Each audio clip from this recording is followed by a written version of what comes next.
পৃথিবীর যত রোগ আছে মদ ছাড়া সমস্ত রোগের শেফা সূরা ফাতিহাতে ভরা আছে। আল্লাহ এর নাম দিয়েছেন বিশ্ব নবী সূরাতুস শিফা। আপনি আপনার ছেলেটাকে নিয়ে যাচ্ছেন, হুজুর মৌলানা সাহেব একটু ঝেড়ে দেন, বিড়বিড় বিড়বিড় করে ফুঁক মেরে দিল। আপনি ভাবলেন হয়তো কি দোয়া পড়েছে, কিছুই নয়, ওটা হলো সূরা ফাতিহা। সূরা ফাতিহাতে যদি বিসমিল্লাহকে যুক্ত করে 10 বার পরে পানিতে ফুঁক মেরে দেওয়া হয় আর কোনো রোগীর গায়ে ফুঁক মেরে দেওয়া হয়, তোমার ইমানটা যত বেশি মজবুত অতটা দোয়াটা কাজে লাগবে। 100% যদি ইমান থাকে 100% ভালো হবে। বন্ধুরা আমার, কোনো ছেলেকে বা মেয়েকে জিনে বিরক্ত করছে, তার উপরে সওয়ার হচ্ছে, তাকে বিরক্ত করছে, কিছুই করতে হবে না, তাকে বসিয়ে দেন আর বিসমিল্লাহ বলে একটা মনে মনে গন্ডি দেন আর সূরা ফাতিহাটা বিসমিল্লাহ সহ পড়ে ওর মাথাতে একটা ফুঁক মেরে দেন। জিনটা যদি আটলান্টিক মহাসাগরেও থাকে, সেকেন্ডের মধ্যে তাকে হাজির দিতেই হবে, দিতেই হবে, দিতেই হবে। এরই নাম সূরা ফাতিহা। এর জন্য সূরাটার নাম রাখা হয়েছে সূরাতুস শিফা।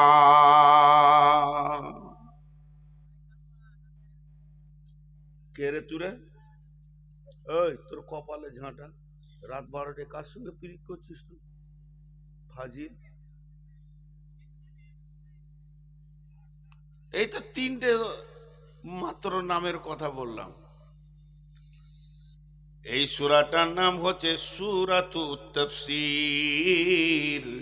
সূরাতুত তাফসীর। একবার সূরাটা সাইজ দেখেলেন ওখান থেকেই। এই দিকে তাকান, বাম সাইডে এটা হলো সূরা ফাতিহা, মাত্র সামান্য সাইজের সূরা, অথচ নাম সূরাতুত তাফসীর। তার মানে গোটা কোরআনটার ভিতরে ভরা আছে। এর নাম দেওয়া হয়েছে সূরাতুত তাফসীর।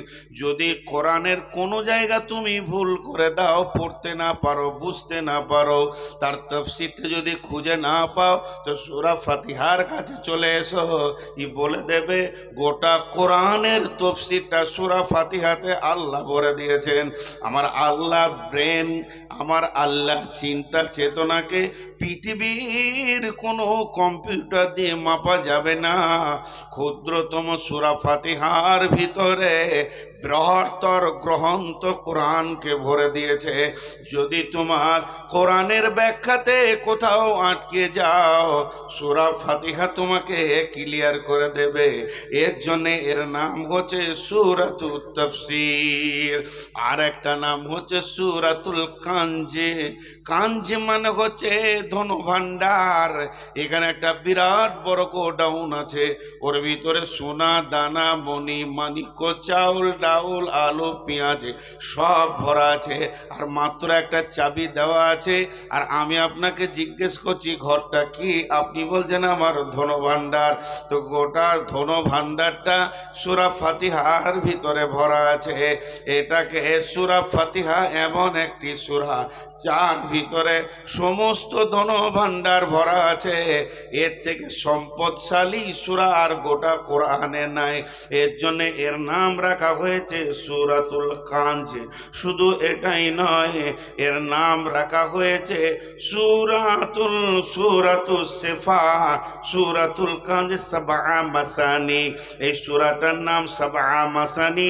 এই সূরাতে 7খানা আয়াত আছে। এই 7টা আয়াত 7 বারে আসেনি। কোরআনের এমন সূরা আছে 3টি আয়াত 5টি আয়াত এসেছে, আবার 20 দিন আয়াত আসেনি, 1 মাস আয়াত আসেনি, আবার 5টা আয়াত এলো, দেখা গেল 2 মাস কোনো আয়াত এলো না, আবার আয়াত এলো। এইভাবে সূরার আয়াতগুলো জমা হয়েছে, কিন্তু একই সঙ্গে 7খানা আয়াতকে নিয়ে গোটা সূরা যেটা পৃথিবীর বুকে এসেছে, ওটা হলো সূরা ফাতিহা। এর জন্য এর নাম হচ্ছে সাবআ মাসানি। 7 আয়াত বিশিষ্ট সূরা, এর নাম সূরা ফাতিহা।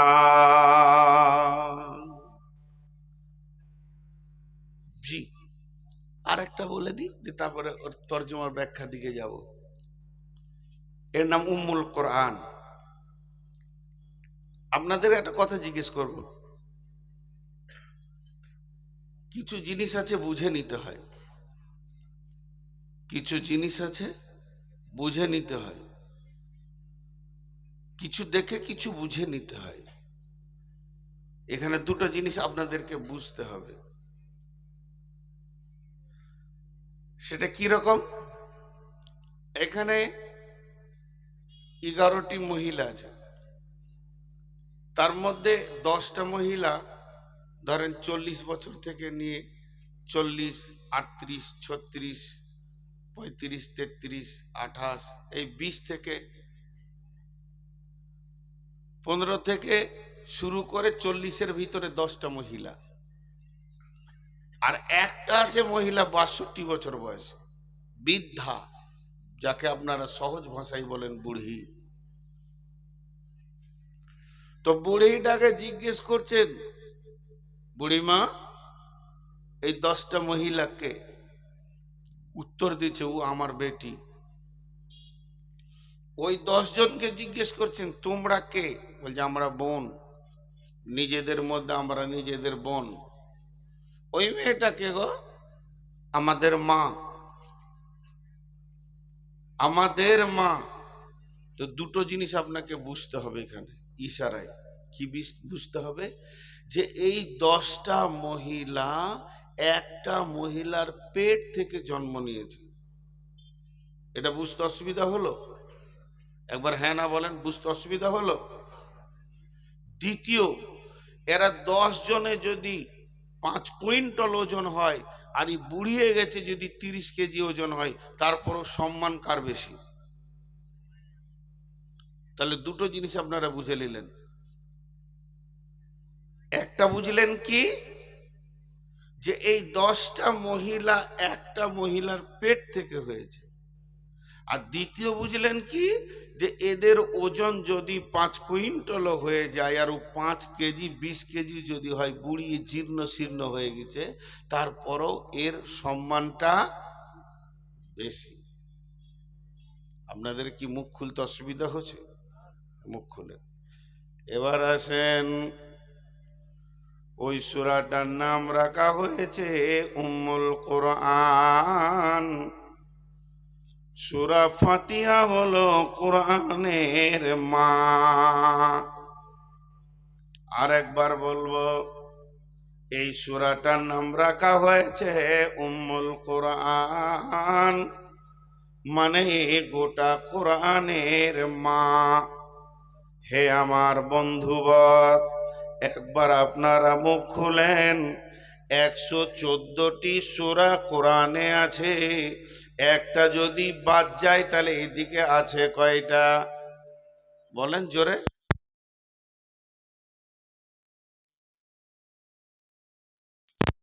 ফাতিহার পেট থেকে জন্ম নিয়েছে, একে মা বলা হয়েছে। অতএব এই সূরা ফাতিহার পেট থেকে এদের জন্ম।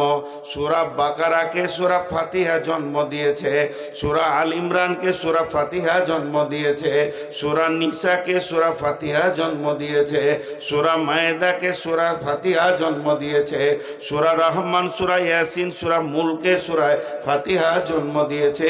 এমনকি মিনাল জিন্নাতি ওয়ান নাস, একদম এই সূরাটাও সূরা ফাতিহা থেকে জন্ম নিয়েছে। এটা হলো 113 জনের মা, আর এরা 113 জন আপসে বোন। এরা জন্ম নিয়েছে এই সূরা ফাতিহার পেট থেকে। এর জন্য এই সূরাটার নাম হচ্ছে উম্মুল কোরআন। এটা হলো কোরআনের মা। এরপরে আর একটা জিনিস বুঝে নিতে হবে, এইটাকে যদি চাপানো হয় কোনো পাতাটাকে স্বর্ণকারের আপনার দাঁড়িতে, এটা ওজন হবে 10 গ্রাম, 12 গ্রাম, কি 5 গ্রাম, 10 গ্রাম, 12 গ্রাম। আর এই দিকটা যদি চাপানো হয় তো 1 থেকে 1.5 কেজি হয়ে যাবে।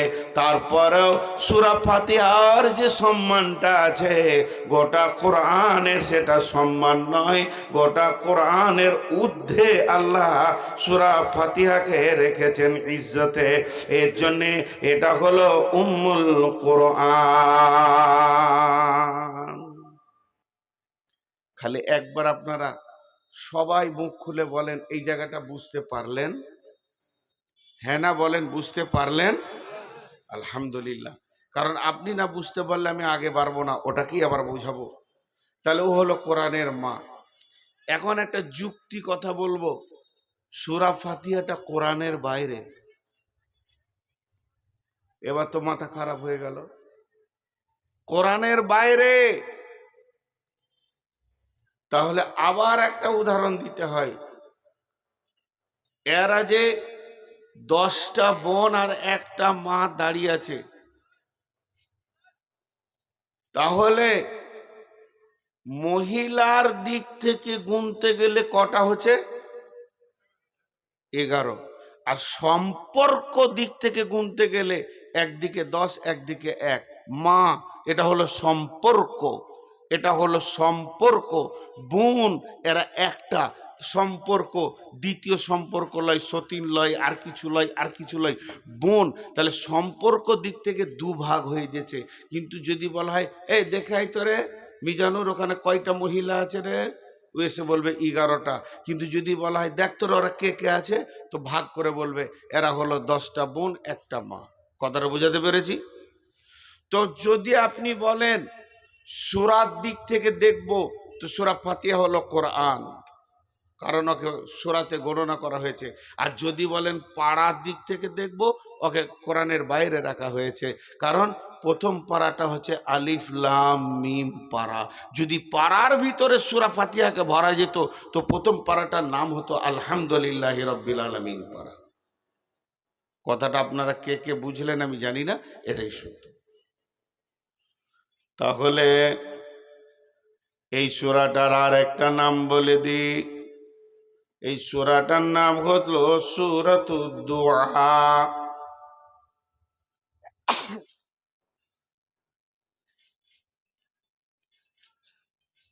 কই ওরা কোথা গেল গো? কে কই?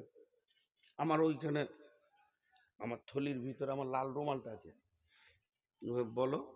ওখানে দুজন বসে আছে, একজনকে বলো দিবে। এই সূরাটার নাম হলো সূরাতুদ দুআ। দোয়া মানে হচ্ছে চাওয়া। যতগুলি আপনি চাবেন আল্লাহর কাছে চেয়ে নেন। কোরআনে যতগুলি চাওয়ার ব্যাপারে আয়াত নাজিল হয়েছে, রব্বানা ফাগফির লানা যুনুবানা, রব্বানা আতমিম আলাইনা নূরানা ওয়াগফির লানা, রব্বানা ইন্নানা সামি'না, রব্বানা ওয়ালা তাহমিল আলাইনা ইসরান কামা হামালতাহু আলাল্লাযীনা মিন ক্বাবলিনা, রব্বানা ওয়ালা তুহাম্মিলনা মা লা তাকাতা লানা বি ওয়াফা